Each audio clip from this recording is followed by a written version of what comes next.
I'm not saying it's going to be easy, but I am going to say it could be better. Adversity being rocket fuel. We don't grow in the ease of life. We don't. We grow in the struggle. And that's why survivors are so great. Because we have grown. When medical adversity turns life upside down, I help patients, survivors, and caregivers quiet the mental noise, reclaim who they are beyond the diagnosis, and move forward with grounded strength. And I was trained as an experiential teacher, so the more people get a chance to connect and practice what they're doing, the more likely they are to retain that information. Wait, hold on, girl. You have tools. You don't have to go down the same path. You are the co-creator of your life. My goal is to leave people feeling inspired with a few more tools than they had when they arrived. Following Sara's presentation, there was a palpable energy shift in the room.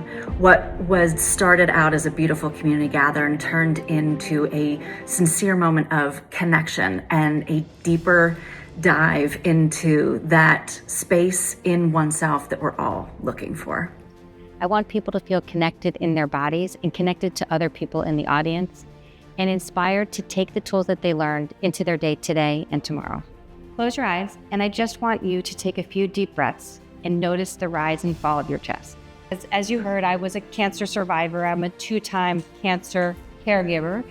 And going back to that, when I was in that place in my life and I was in treatment, I did everything the doctor said. You want me to take this? I'm taking it.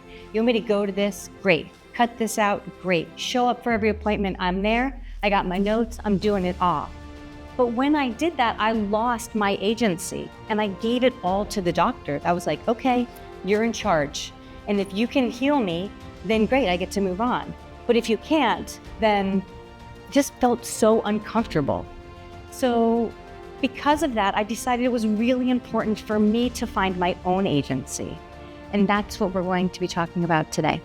How do you want your life to go? Adversity may have struck you, but the way that you move forward and the way that you get through that time is completely up to you. I had the privilege to host Sara Corckran on one of our live virtual events that we host.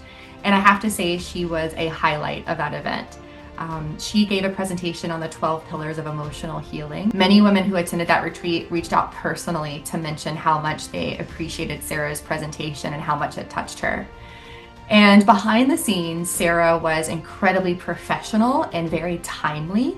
So she was really easy to work with. She made it very easy for me to schedule her and to communicate with her about what the needs were for the presentation.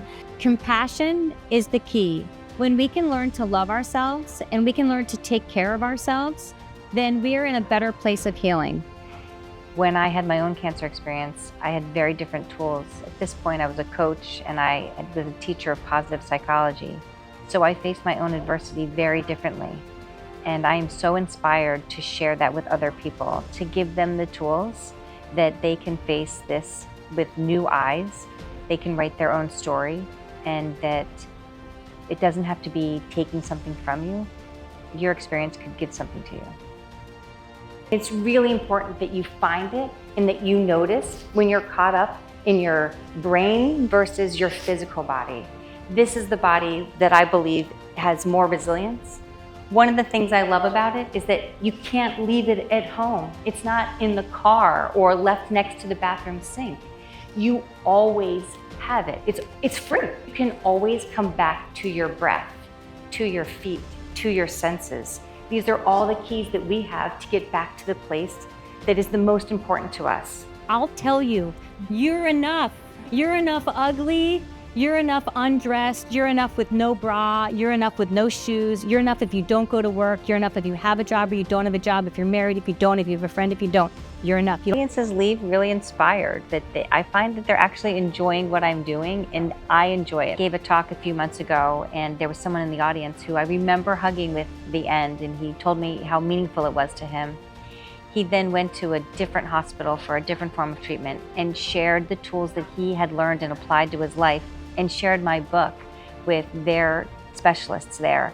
That team then hired me to come and do a talk, sharing the tools, offering the book, and that's how I know that I'm having an impact. Feel the shared energy. Let this shared presence remind you that you are seen, you are known, and you are celebrated. You can rewrite this story. You can write it any way you want. It's yours to write. You're the narrator.